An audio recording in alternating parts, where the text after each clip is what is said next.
Writing mistakes होती हैं, कैसे सुधारें? राइटिंग मिस्टेक्स का एक ही तरीका है, मैंने कहा था आपको, पहला आंसर आपका सबसे घटिया आंसर होगा, उसके बाद वो सुधरेगा।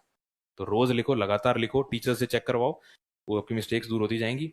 बस ये याद रखना कि जैसे वो टीचर जो मिस्टेक्स बोले ना आपको कि ये 5 गलतियां हैं आपके आंसर में, कल वो 5 गलतियां नहीं होनी चाहिए, आंसर राइटिंग अपने आप सुधर जाएगी। और अगर की कोई परेशानी होती है तो निकलने में बहुत टाइम लग जाता है यार। घर की परेशानी, घर की परेशानियां होती हैं यार, जाहिर सी बात है होती हैं, तो उससे निकलने का तो यही है कि सबसे पहले तो ये रखो कि एक कंपार्टमेंटलाइजेशन होता है, कि मान लीजिए वो हमारे मानसिक उस पे है कि मान लीजिए मेरी कुछ किसी से लड़ाई हो गई, इनसे लड़ाई हो गई, या मैं रोड पे किसी से लड़के आ गया, हो जाता है कभी कभी, लड़के आ गया, तो अब या तो मैं दिन भर बैठ के सोचूं कि यार उसको तो मैं देख लूंगा, नहीं, या फिर मैं कहूँ छोड़ो जो हो गया, अभी मैं यहाँ लाइब्रेरी में पढ़ने आया हूँ, तो मेरे को इससे जस्टिस करना है, जब निकलूंगा तब दोबारा मैं वो कर लूंगा, ड्रामा करना होगा तो ये कंपार्टमेंटलाइजेशन करो। और दूसरा ये ध्यान रखो कि यार कोई दिक्कत अगर है तो या तो उसको दूर कर दो, इफ यू कैन, और नहीं कर सकते तो ये ध्यान रखो कि ईश्वर परीक्षा दे रहा है, इसको पार करोगे तो फिर वो है। और एकेडमी हम लोग देखते हैं ना यार, एकेडमी में डाइवोर्सी महिलाएं हैं, विडोज हैं, क्या क्या दुख झेल करके लोग आते हैं, अंदाजा नहीं है आपको यार, सही में अंदाजा नहीं है, मुझे नहीं था, वहां जाके पता लगता है कि यार हम तो कितने प्रिविलेज्ड थे। मतलब वो ये अनन्या पांडे वाली बात की साहब, मेरा भी स्ट्रगल था तो कुछ नहीं था, स्ट्रगल तो उन लोगों का था शायद। तो परेशानियां हैं, लोग इससे भी निकलते हैं, यही तो परीक्षा है यार, परेशानियां किसको नहीं है, हर एक को अपने स्तर की परेशानी बड़ी लगती है, उससे निकलने पे ही सक्सेस है। तो ये अब आपकी परीक्षा है साहब, I mean you were given a raw deal, I know कि साहब जो परेशानियां आपको हैं किसी और को नहीं है, तो आपको तो भगवान ने आपके साथ शायद नाइंसाफी की है कि नहीं की है। पर एक कहावत है कि जब घोड़े को तेज दौड़ाना होता है ना तो सवार चाबुक उसको मारता है, तो आपको ये चाबुक मार रहे हैं भगवान, क्योंकि आपको तेज दौड़ाना चाहते हैं, तो तेज दौड़ो यार, आगे निकलो, सही में निकलो, क्योंकि परेशानी यहीं रह जाएंगी, अगर कुछ बन जाओगे तो परेशानियां कम हो जाएंगी, अपने आप कम हो जाएंगी, अपने आप कम हो जाएंगी। तो इससे निकलने का तो यही उपाय है। और मोबाइल फ़ोन कीपैड या स्मार्टफोन यूज़ करना चाहिए तैयारी के दौरान? ये आपकी समस्या है डिस्ट्रैक्शन की, कि भैया जो कीपैड है उसमें तो गाने वाने कुछ चलेंगे नहीं, फिल्म चलेगी नहीं, सिर्फ घर पे बात हो पाएगी, और जो वो वाला फ़ोन है उसमें वो निकलेगा। तो अब अगर इतने कमज़ोर हो तो कीपैड फ़ोन में भी कुछ ढूंढ लोगे यार, उस तो मानसिक रूप से मजबूत रहो। और इसका एक उपाय आप ये कर सकते हो, अगर आपके पास स्मार्टफोन है जैसे, तो आप एक काम करो कि स्मार्टफोन को आप लाइब्रेरी जाते हैं या जब भी है, आप एक अलमारी में छोड़ आए घर पे, कि जब मैं सुबह 9 बजे लाइब्रेरी से निकल रहा हूँ, लाइब्रेरी के लिए निकल रहा हूँ या निकल रही हूँ, तो मैंने घर पे छोड़ दिया, रात को 9 बजे जाके संभालूंगा। तो 12 घंटे तो आपके यहाँ पढ़ लो, 12 बजे का 9 बजे के बाद देख लेना कितनी फिल्म देखनी है, क्या गाने सुनने हैं, तो ये आप कर सकते हो। बाकी ये यार मेन डिस्ट्रैक्शन है, अगर मन में डिस्ट्रैक्शन है तो बिना फ़ोन के भी आप कुछ ढूंढ ही लोगे करने के लिए, तो कीपैड वीपैड से फ़र्क नहीं पड़ता। ये ज़रूर रख लो, दूर रख दो अपने से, पास रहेगा तो आप चलाओगे, अलमारी में छोड़ाओ। कुछ अगर बहुत आ गया कि नहीं यार ये गूगल पे सर्च करना था, ये तो इसके बिना पेपर नहीं निकलेगा, तो उसको एक पेपर के साइड पे लिख लेना, रात को 9 बजे जाके चेक कर लेना। तो ये आप कर सकते हो। और बिल्कुल ही काम नहीं चलता तो कीपैड ले लो यार, यही है मेन डिस्ट्रैक्शन है, मेन यहाँ कमी है, तो उसको दूर करो। उसके अलावा short note related ethics subject के बारे में, एथिक्स का ऐसा है यार कि एथिक्स में आरपीएससी में तो सवाल बहुत सीधे साधे साधे आ रहे हैं, बहुत उसमें घुमा फिरा रहे नहीं है। तो आई थिंक कोई भी अच्छा अगर आप सोर्स उठा लें तो आप उससे कर सकते हैं इसको। अच्छा, और मेरे ख्याल से अकेडमी के नोट्स बहुत अच्छे हैं, शायद दिलीप सर खुद ही पढ़ा रहे हैं एथिक्स, तो आप उससे कर सकते हैं, वो हो जाएगा। और क्या सेल्फ स्टडी से हो सकता है क्या? नोट स्प्रिंग बोर्ड की काफ़ी हैं क्या? सेल्फ स्टडी से बिल्कुल हो सकता है, और सेल्फ स्टडी से ही होगा, यहाँ भी आके बैठ गए हो ना, अगर इस गलत फहमी में हो कि स्प्रिंग बोर्ड में हो गया, और अब तो साहब की जिम्मेदारी है करवाने का सिलेक्शन, यहीं मिलोगे जयपुर में, कहीं नहीं जाओगे, यहाँ भी आए हो सेल्फ स्टडी करनी है। ये कोचिंग सिर्फ आपको नोट्स दे रही है, एक प्लेटफॉर्म दे रही है कि आप अपने डाउट्स दूर कर लें, सेल्फ स्टडी करनी पड़ेगी। तो ये डाउट ही थोड़ा सा आप सोचें कि सेल्फ स्टडी तो करनी पड़ेगी, यहाँ भी आ गए हो तो करनी है। तो और स्प्रिंग बोर्ड नोट्स के काफ़ी हैं क्या? बिल्कुल काफ़ी हैं, बहुत काफ़ी हैं। हाँ, वैल्यू एडिशन करना है, क्योंकि स्प्रिंग बोर्ड के नोट्स, आप कितने बच्चे इस हॉल में बैठे ना, सबके पास स्प्रिंग बोर्ड है, आपके पास खास क्या है?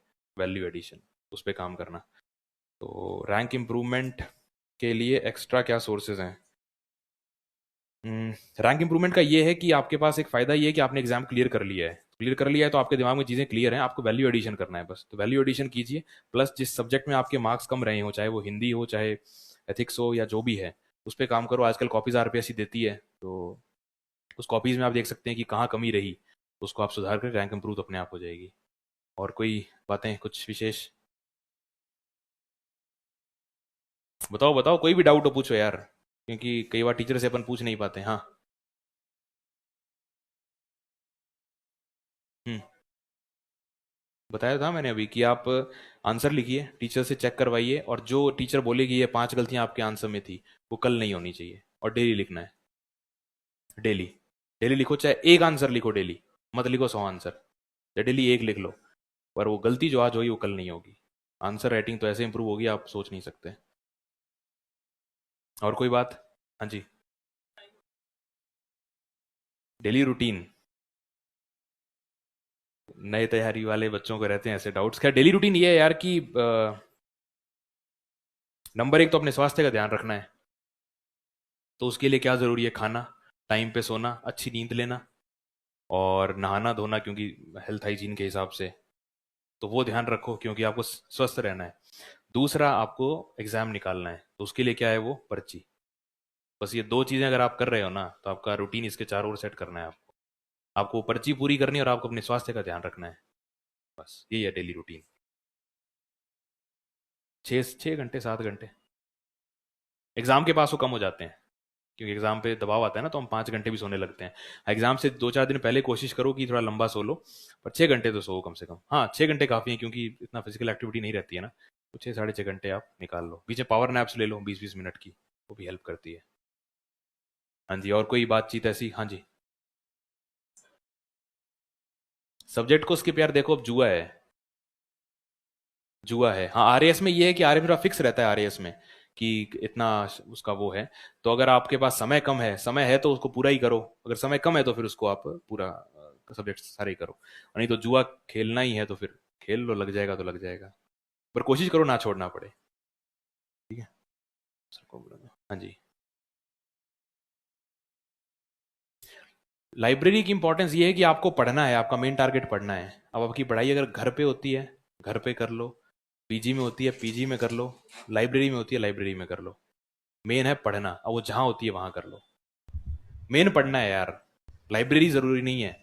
क्योंकि लोग क्या पैकेज लेते हैं कि रूम ले लिया अब लाइब्रेरी भी ले लूंगा, तो वहाँ जाते ही नहीं है। पढ़ाई करना मेन है। डेली स्ट्रगल्स आएंगे, नहीं मन करेगा पढ़ने का, मैं बता रहा हूँ नहीं करेगा, पर कर लेना, फिर मज़ा आएगा। और पहला जो साल है ना आपका, ये इसमें क्या एनर्जी बहुत हाई रहती है, क्योंकि हम जोश से आते हैं, तो इसका यूटिलाइज करो बढ़िया। और क्लासेस पे ध्यान दो, रिवीजन करो, हो जाएगा। इसका रिवाइज कर लो, आंसर राइटिंग कर लो थोड़ी बहुत, थोड़े बहुत ये वो कर लो, हो जाएगा। बहुत आसान है, बहुत आसान है। बस लोग क्या करते ही नहीं है, समस्या ये है। बहुत आसान है, ट्रस्ट मी। हाँ जी।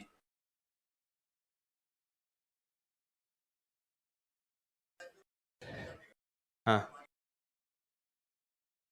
कौन पीछे पड़ जाते हैं?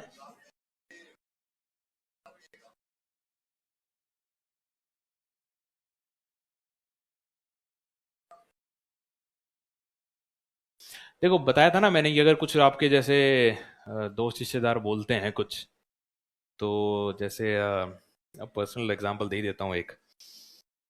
तो